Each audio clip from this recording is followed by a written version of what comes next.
Today we're speaking with Paul Chubbuck. Paul has a master's degree in counseling and is a certified somatic experiencing practitioner with additional certification to teach somatic trauma resolution, both powerfully effective in the treatment of abuse, loss, injury, and other trauma. A compassionate therapist, he is skilled at helping his clients get back in touch with their body sensations and discover their inner guidance and inherent self-healing abilities. He practices in Fort Collins, Colorado, and also maintains a phone and Skype practice. Please welcome Paul Chubbuck. Hi, Paul. Thanks so much for being here with us at the Depression Summit. Hi, Heather.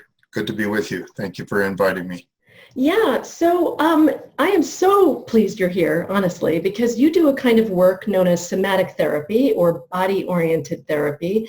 And, you know, I hadn't even heard of this. I felt I was pretty savvy. I hadn't even heard of this stuff till about 6 months ago. A friend of mine started doing it and really felt it was helping her make breakthroughs she had not made otherwise. I also read a book around the same time called The Body Keeps the Score. By a guy named Bessel van der Kolk, who I'm sure you know, and he deals with trauma, and he has a whole lot of stuff in that book about how the body holds things and releases things in ways that are critical for helping people heal. So if you could just get started by telling us, you know, how you got into this kind of work and what it is. What is body-centered or somatic therapy? Big topic. Well, I have been interested in personal healing work and helping friends heal for 40 years. And so many different blind alleys and some useful paths, 12-step work, all kinds of different therapy. And then about 15 years ago, a friend recommended I see a somatic experiencing therapist. And I wouldn't say it all happened in the first couple sessions, but gradually as I got deeper into the work, I realized that it was bringing together the most valid pieces I had already discovered from so many other paths. The importance of feeling your feelings and not just talking about things. You know, I sometimes joke with my clients that, well, if you really want to keep talking, you know, you can buy me a boat over the next few years, but that's not really what I want, and I don't think you want that either. I think you want to get well. And to do that, we got to get down underneath the words to what is happening in the body and what the feelings are and what the images that are arising are. That's the short answer, and I'm sure we'll get more into it from different angles. Well, it's funny you say that because it reminds me of something van der Kolk said in the book that I just mentioned, which is some people actually can't access their wounds through words. Either they were too traumatized or they somehow, it's just, talking is not the path for them.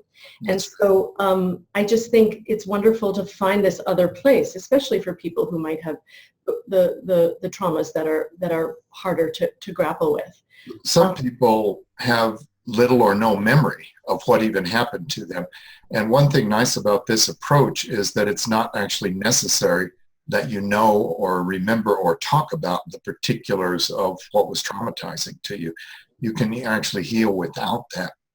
Wow. Well, I would, you know, to get us started in the actual work, you have a lovely website with some poetry on it. And I would read a little passage from one of your poems, if I might, because I think it brings us into the heart of the work in an interesting way. The poem is called You Have an Animal Inside.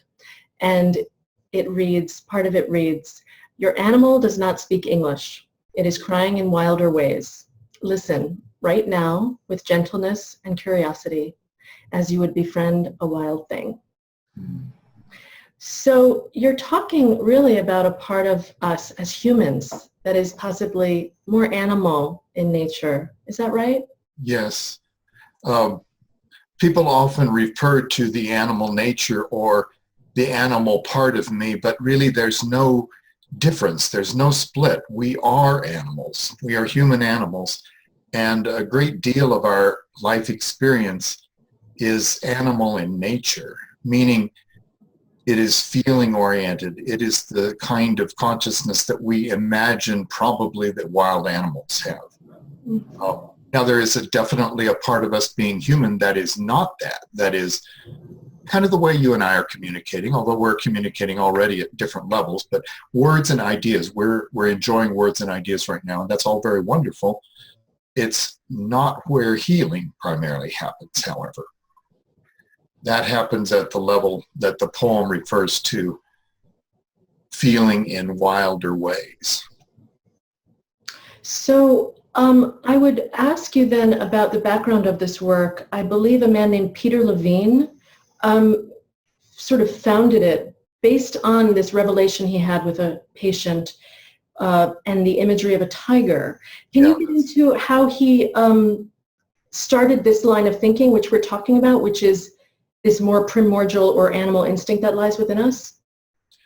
Well, I think the story you're referring to refers to a particular session he had with a client where he noticed that she was very frozen, almost immobile. And he said to her something close, he could tell the story better, but he said to her something close to, "There's a tiger right behind you. What are you going to do?"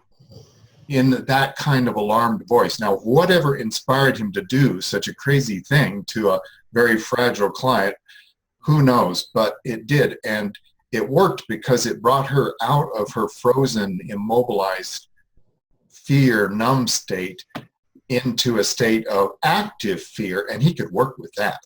Now, he also was an animal behavioral researcher before he was a therapist, and he noticed something really important that really, for the most part, had not been noticed before, which is that animals suffer all kinds of trauma on a routine basis, like a deer getting chased by wolves, for instance. Now, if they escape, which they frequently do, they don't always get eaten, they do frequently survive these traumas, they go through, he observed, a certain reaction, you might say, for maybe, let's just say that the deer escaped the wolves and got to safety and the wolves gave up, and within the next 10 or 15 minutes, the deer can be observed twitching and tremoring and snorting, various behaviors that Peter Levine observed as a bit unusual. And then after that, the deer went back to normal. It didn't need like 10 years of therapy. Now, just imagine if you got chased by a pack of wolves and barely made it out with your life, you probably would need therapy, you know? Or at the very least, you'd need a good cry with your best friends, you know? Well, is that what that shaking and tremoring is? The animal equivalent of a good cry? What's happening there? That's what Peter Levine says, because he got very curious about this and the fact that animals seem to recover from trauma so quickly and easily, and wondered, why don't humans?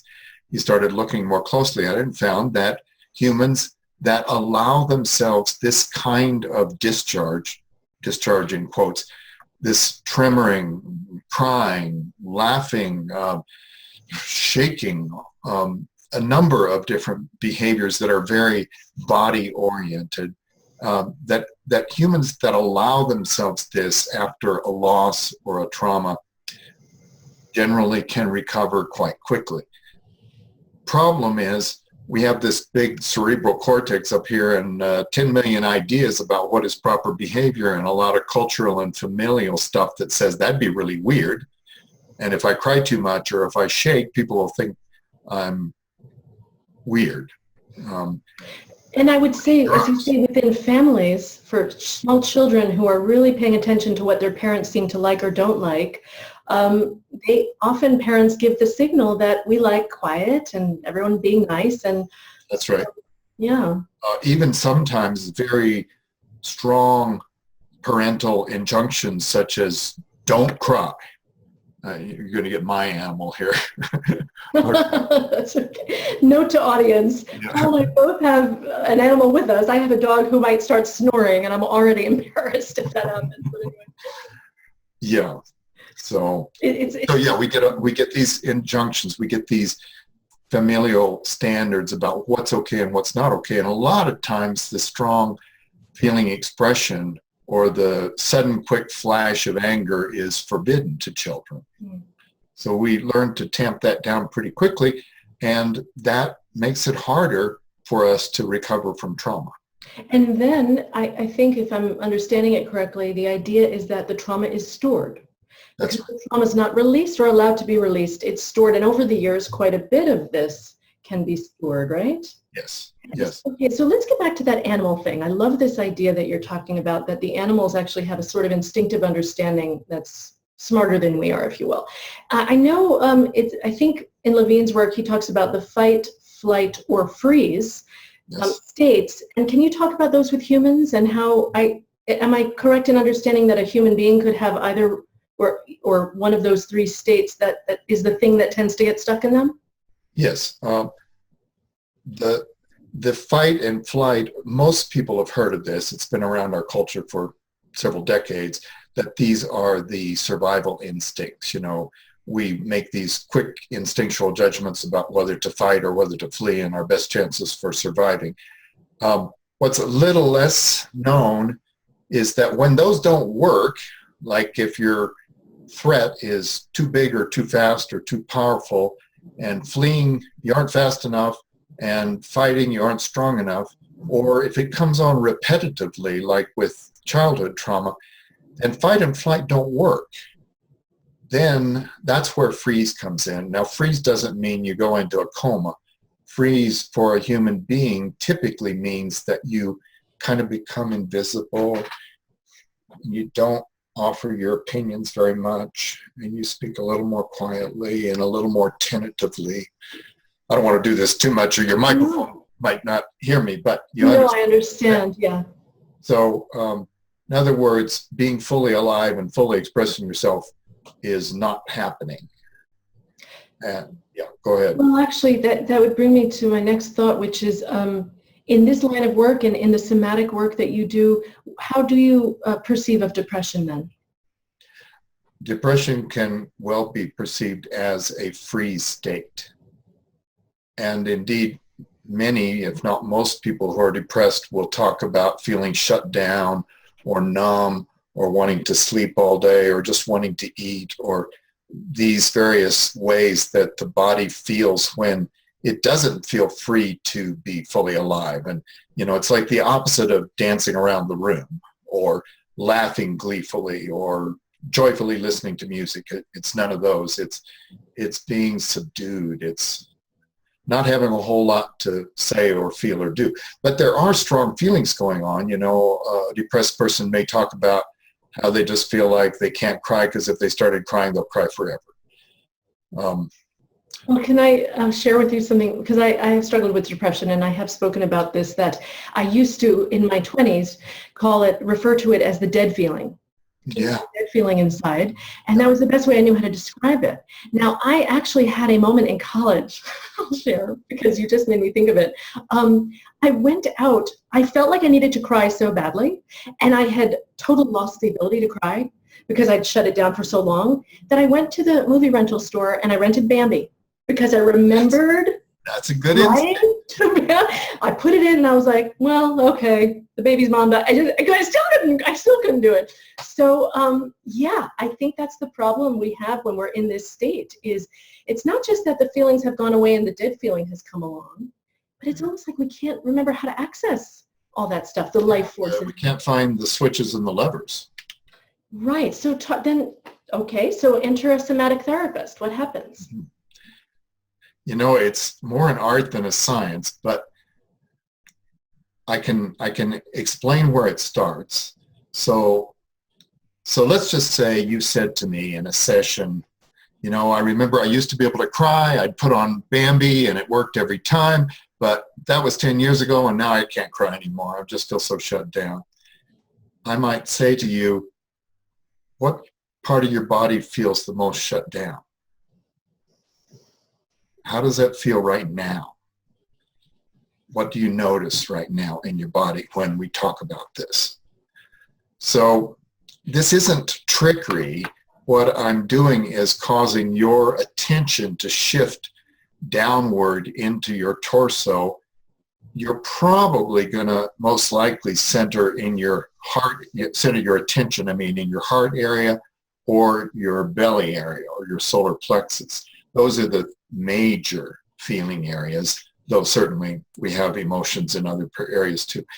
And as you do that, one, your nervous system is going to calm down. Your breath will slow, your heart rate will slow. These are measurable and reliable. Almost always happen when a person quits thinking and talking about it and starts curiously, gently tracking. There's words from my poem, incidentally, gentle curiosity. Starts tracking sensation and emotion in their body. The next thing that will happen is they'll notice that it changes. They might first say, well, my heart just feels like it's in a box of steel. Yeah, okay. Does the box have color? What's the shape of the box? How big is the box? All these questions help a person to attend to their moment-by-moment experience. And you notice also imagery is involved here. The language of the lower part of the brain is what controls the fight, flight, and freeze experience we were talking about. The so-called reptilian brain, the part that keeps us alive in danger. And that part doesn't speak English, but it does speak the language of sensation and imagery. So when people start tracking this, in my example, this box of steel around their heart, they're getting imagery and they're getting sensation. And this will inevitably open something out. More imagery, more sensation will come. And I don't even have to say to them what they will realize themselves, which is they actually are feeling something now. They are not numb anymore. They're having feelings. Whether a huge well of tears gets opened up in the first session or not, I can't guarantee, but it does often happen that when they start feeling how blocked and armored their heart is, that can allow more release of more feeling. Sometimes it's more subtle. Sometimes they might get tingling, or their hands get warm, or the entire upper torso maybe gets flushed and hot and red. And sometimes that comes into the face too. All of these are signs of discharge of old stuck feelings. So is that, is it as simple as that actually? Is it tapping into the part of the brain that feels these things more viscerally and then allowing expression to through the body? Is that really what is releasing the trauma over time as you do that exercise? That's a big part of it. The discharge is like setting down 5 pounds of the weight that you've been carrying around in your back. Of course, the fact that you are still carrying around 1,000 pounds needs to be gradually dealt with. And the habit of mind and body is to, I tell people it's like a big oil tanker out at the ocean going at 20 knots. You don't turn that ship quickly. Yeah. You got to hit that full right rudder, and it still takes about 15 miles before it slowly changes direction. So but what often happens though in that scenario that I described, say the armored heart and some feeling and maybe some tingling, maybe even some tears, is the person gains a little bit of hope because they actually know that they felt something. They aren't as locked up, they aren't as numb as they were before. And I sort of feel like that word felt it's almost twofold in this context. It seems to me it's meaning the feeling of emotion, but also the feeling of that tingling or the feeling of that body part with whatever that sensation is. Is that correct? It's a very palpable thing. If your hands are tingling, that's not something I did to you. That's not some therapist's idea about it's good to have tingling hands. No, it's something you felt. And that you can trust much better than some idea from a book or a workshop or a therapist. And Yeah. if it goes into something even more powerful, like a sobbing or some big release of emotion like that, it's all the more true. Then you walk out of there with some knowing of the truth of your experience, some feeling of aliveness. Yes, and I know from experience that's a wonderful feeling. Can you give us any kind of examples of depressed people you've worked with and how it might look in terms of the trajectory of the therapy? Yeah, okay. I'm thinking right now of a male client who, when he started with me several months ago, mostly was kind of angry and curmudgeonly and cynical, pretty negative. I wasn't even sure he'd stick with me more than a couple sessions. And that, so it's been this for approximately 3 months, this steady weekly journey into the moment by moment experience in his body, what he's feeling. It's not that we don't also have conversation. It's not that he doesn't also give me some report on what's happening in his primary relationship. That does happen. But I'm always looking for the opportunity to take him back into his physical experience, because I know that that's where he'll get the best bang for his buck as quickly as possible. And so how has it progressed? There's a softness about him and a humility that just wasn't there at all 3 or 4 months ago. He's gentler with himself and with me, and I strongly suspect he is with his other relationships as well. So that would bring me to my next thought, which is, your website is actually called Releasing the Past, which I really like, and that certainly is a big part of the work. If we call depression this collapse into old trauma, which then is released, is there also a newfound sense of awareness for people of the body and feelings and things like that in the present moment? Are they able to bring this awareness that you're working with and kind of create new present moments? Yeah. Help me out. Say that just a little differently. Well, I guess I just mean, when people start understanding the past, and as you say, you can help them release physically what they're feeling from the past. But sometimes we have these patterns behaviorally in the present moment that are so stuck. We're so used to dealing with life in a certain way. Do you find that the release just organically, people become new in the present moment, or do they have to also bring this sort of more consciously to the present moment? Yeah, it takes that. It takes a conscious, a whole series of 1,000 conscious decisions, because the old habits die hard.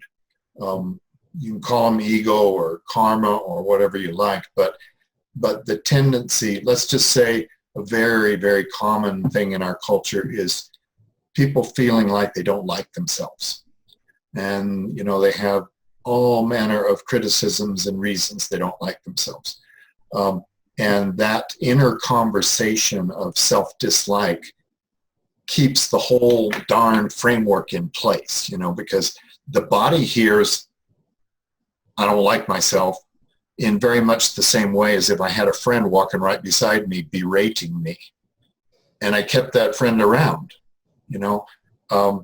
and so this needs to be consciously interrupted. We can have a wonderful therapy session and a good cry and, release the past and feel a lot better. But if the same inner conversation starts up the moment they walk out the door, within hours, if not minutes, their body will again feel tight. They will again feel an armored heart.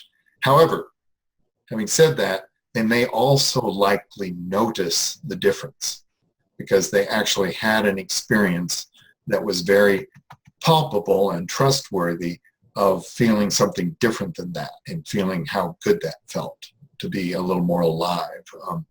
I also do a fair amount of work with empowerment and boundaries.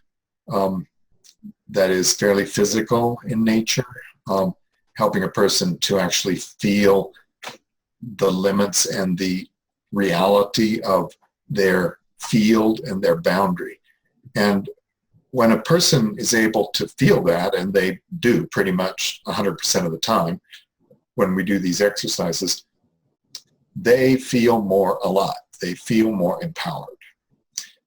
In other words, part of the depression or the shutdown is not feeling those things, not believing that I have a right to a little bit of space and a right to expand and a right to feel okay about that and a right to breathe into that. You with me? Yeah, totally.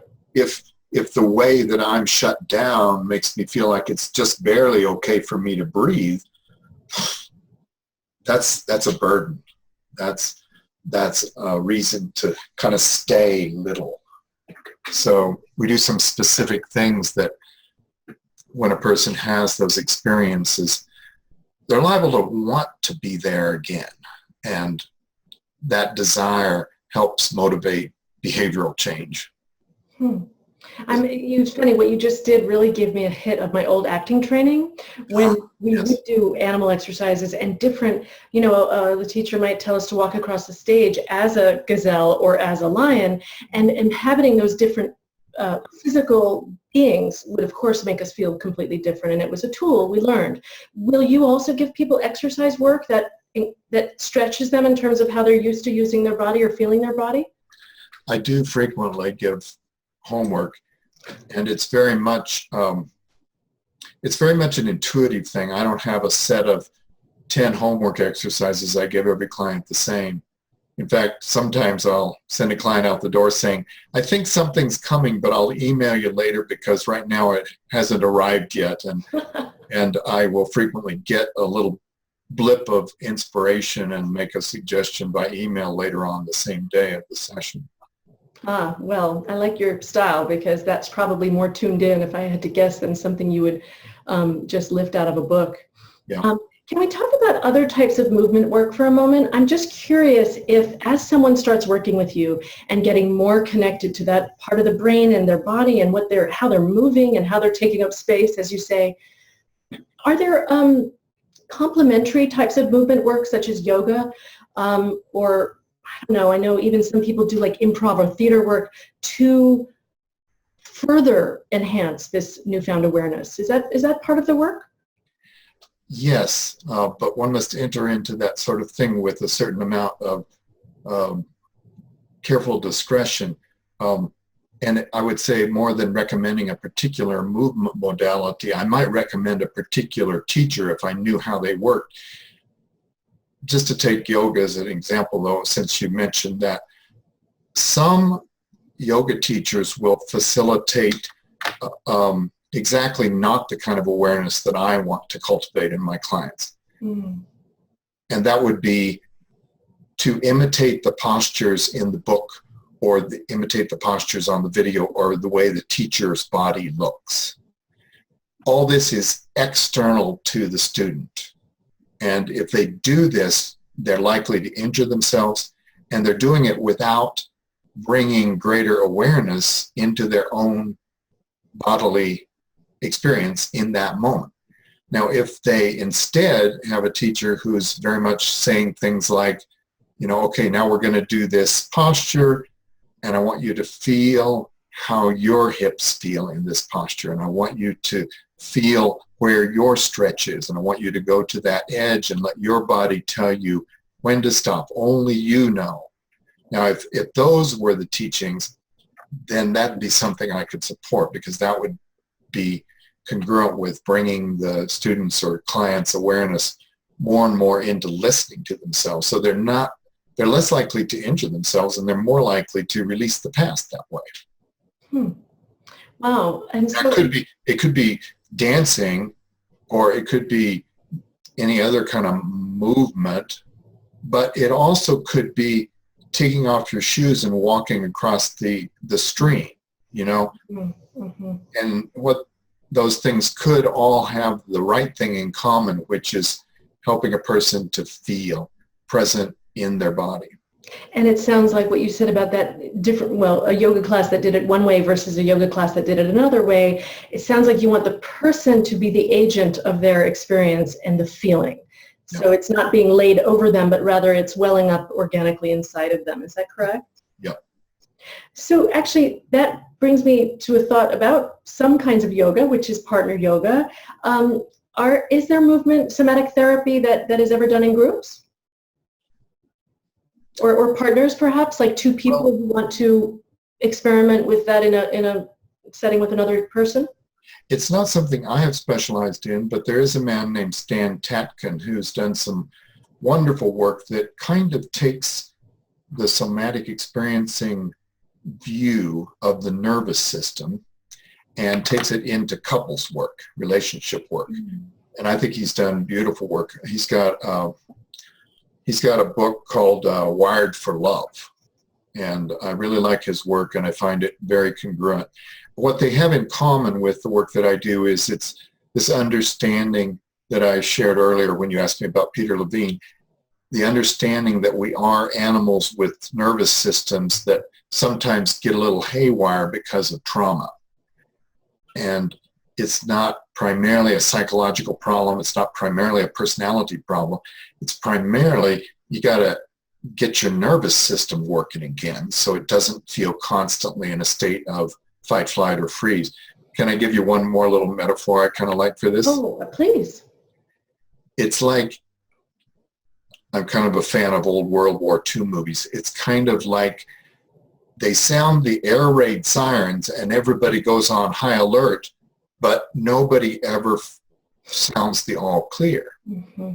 If that's where your nervous system is, that's not good. That's a burden on the body then you're going to either be constantly in this state of anxiety, or as a last defense, you're going to shut down because it's all just too darned exhausting anyway. Yeah.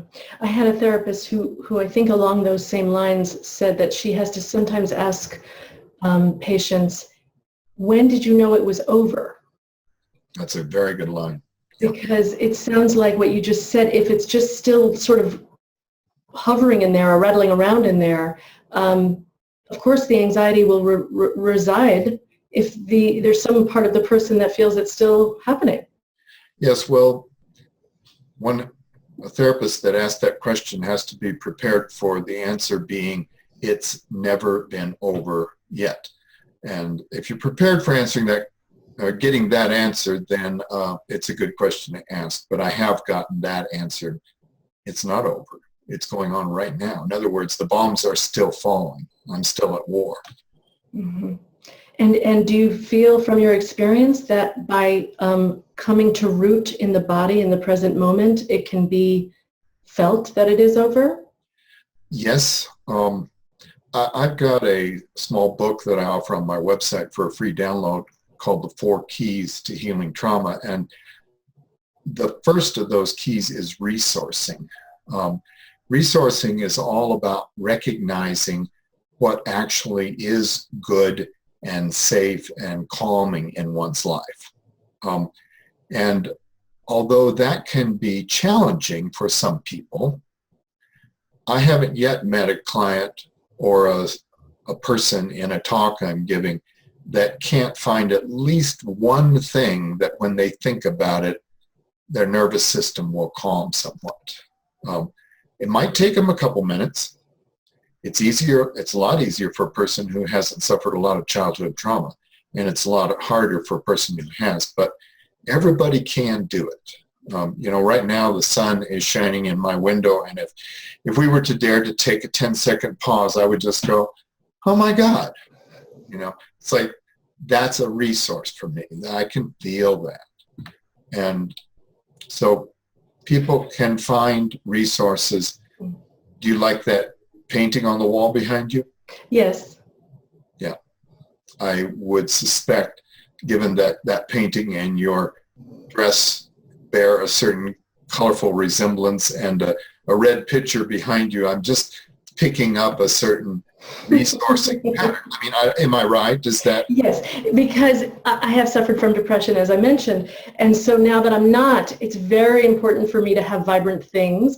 In fact, I just, another speaker here at the summit is a woman named Leanne Vanier, who's a light and color therapist. It was interesting for me talking to her because I've always been attracted to color, bright, vibrant color, always. And now, after learning more from her, I believe it's because there was an instinctive part of me that was constantly trying to uplift my energy.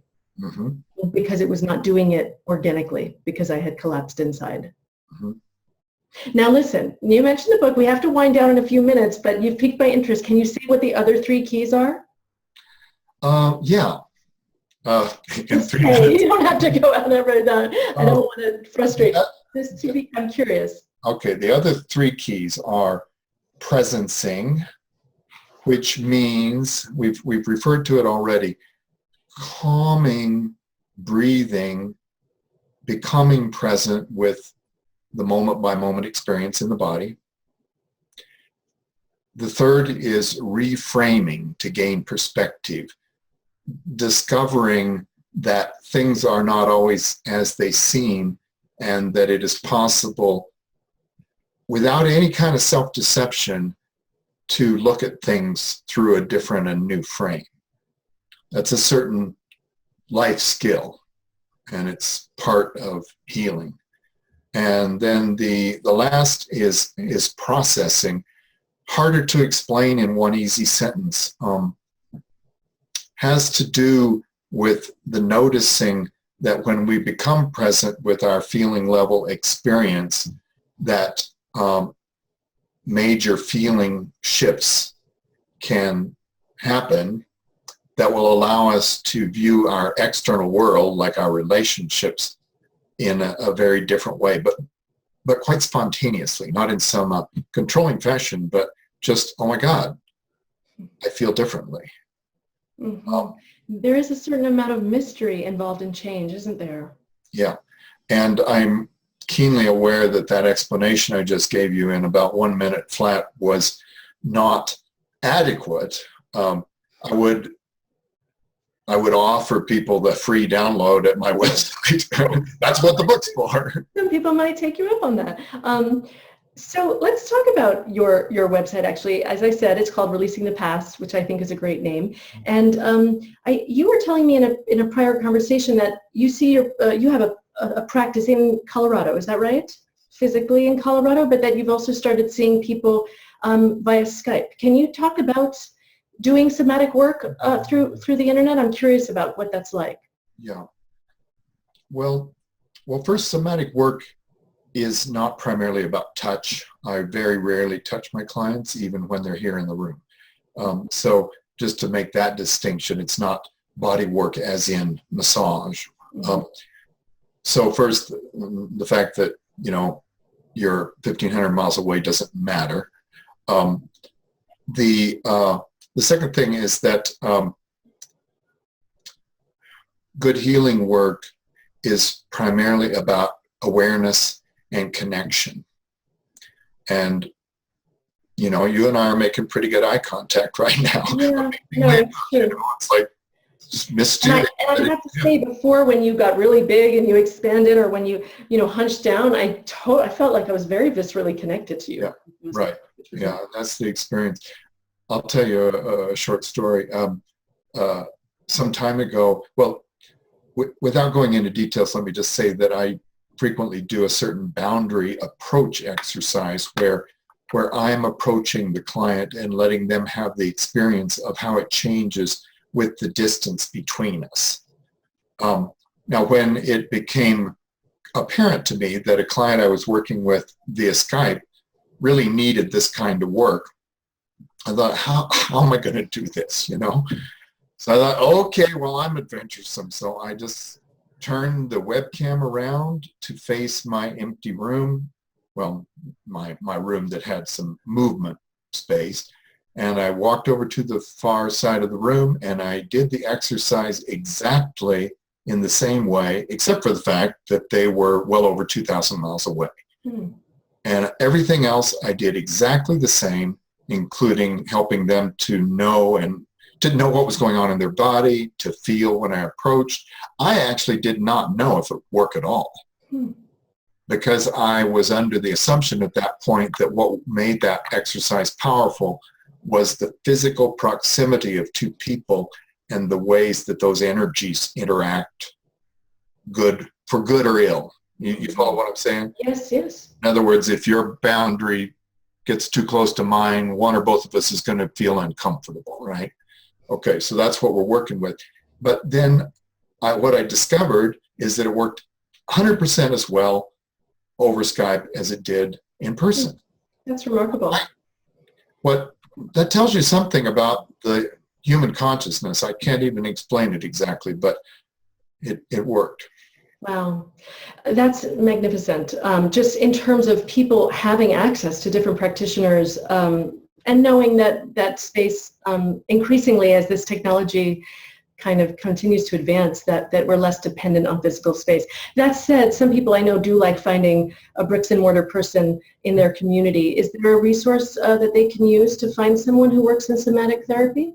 Well, given that my primary training in somatic work is with Peter Levine's school, I would suggest his website. It's traumahealing.org. Okay. And I know I can also say that if you Google somatic experiencing, I believe it is, that the website you just mentioned comes up. Yeah. It must have a practitioner directory or something there. Is that what you're saying? They have a practitioner directory, and you also make a good point that if that didn't work, then what I would suggest, in other words, if they didn't find a practitioner in their local area through that method and they didn't want to work with a practitioner over Skype, I would then say, Google somatic experiencing your town name. Yeah, because I've noticed that, yes, since I've become hip to it, like I said, fairly recently, when I've been looking at different therapists' websites, mostly for the research for this summit, honestly, I have seen that some people plug it in there and that it's just part of the copy on their website. So I think you're right, it is worth doing it that way as well. Yeah. Well, Paul, thank you so much. This was a really, really illuminating conversation. I'm so glad you could help us understand more about this really remarkable work. It was a good animated conversation. I enjoyed it very much. Okay, thank you and take care. You're welcome. Bye.